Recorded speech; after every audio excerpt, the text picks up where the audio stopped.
Do you struggle to find healthy recipes? Ones that actually taste good and that you don't get sick of?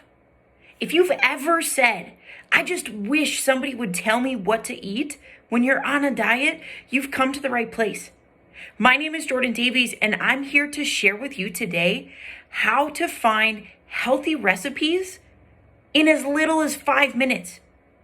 In this video, we're going to cover my simple search hack that's going to get you thousands of recipes in an instant. It's super easy and something that we just don't quite think of. We have to use the resources that we have on the internet and the great tools that it brings to us to find what we need.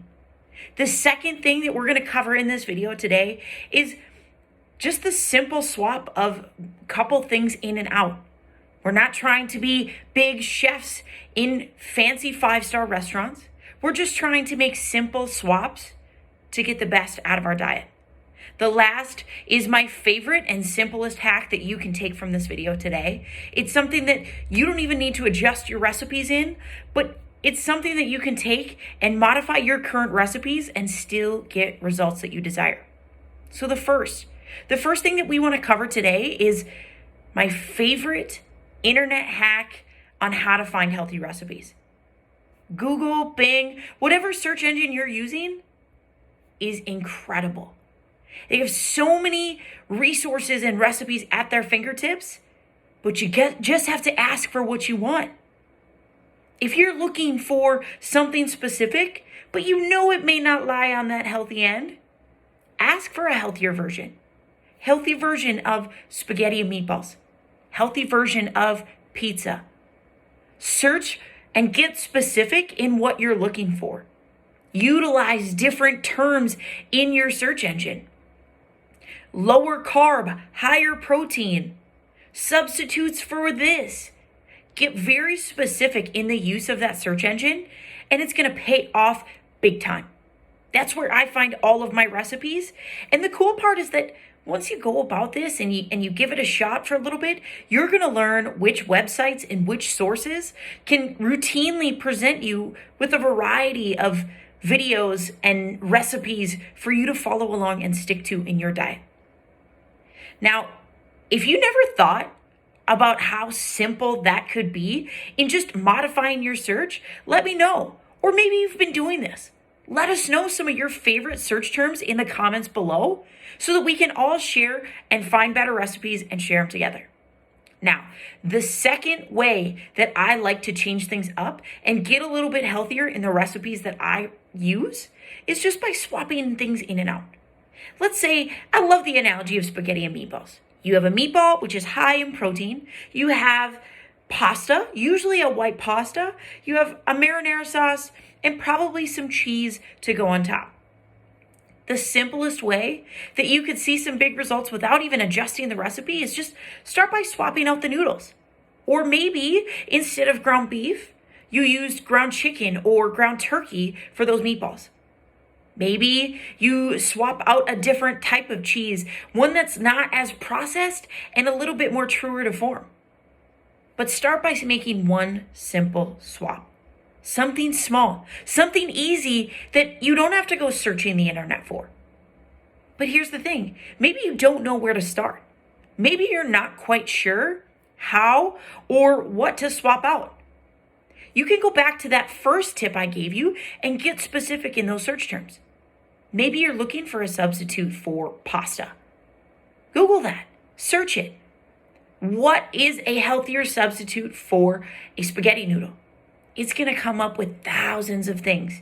You could use rices, zucchini noodles, sweet potato noodles. There are so many different things, and it's going to spit out ideas until you find something that works for you. Before we move on to my favorite and my last tip that you can make today, I want to remind you to subscribe to this channel. I'm always looking to simplify the nutrition side of fat loss, to help provide tips to help you find good, healthy recipes that actually make you want to eat the food that you should be eating on your diet.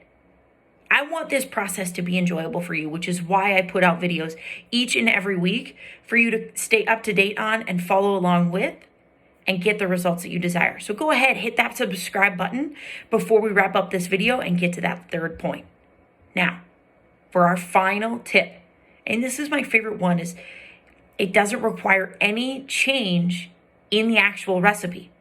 All I want you to do is to adjust the portion sizes. Many of the diets or the recipes that we follow today, they have a lot of errors in their portion sizes. You look at things where protein is so small. It's really a very small side dish or a topping to a meal. You have carbs that are through the roof, and you have veggies that are sometimes non-existent. So start adjusting those portion sizes. In my general rule of thumb, look to double the portion size for protein that it recommends. So if it suggests 1 pound, add 2 pounds. If there are no veggies, you better add some. Typically 1 to 2 cups per serving. So if you're looking for a meal to serve 4, you should have about 4 cups of vegetables going into that dish. And then when it comes to carbs, look to cut that serving in half. Because carbs are good for you. And I'm not here to say that they're bad. It's just typically they're very highly processed in the recipes we're using currently. And there's too many of them.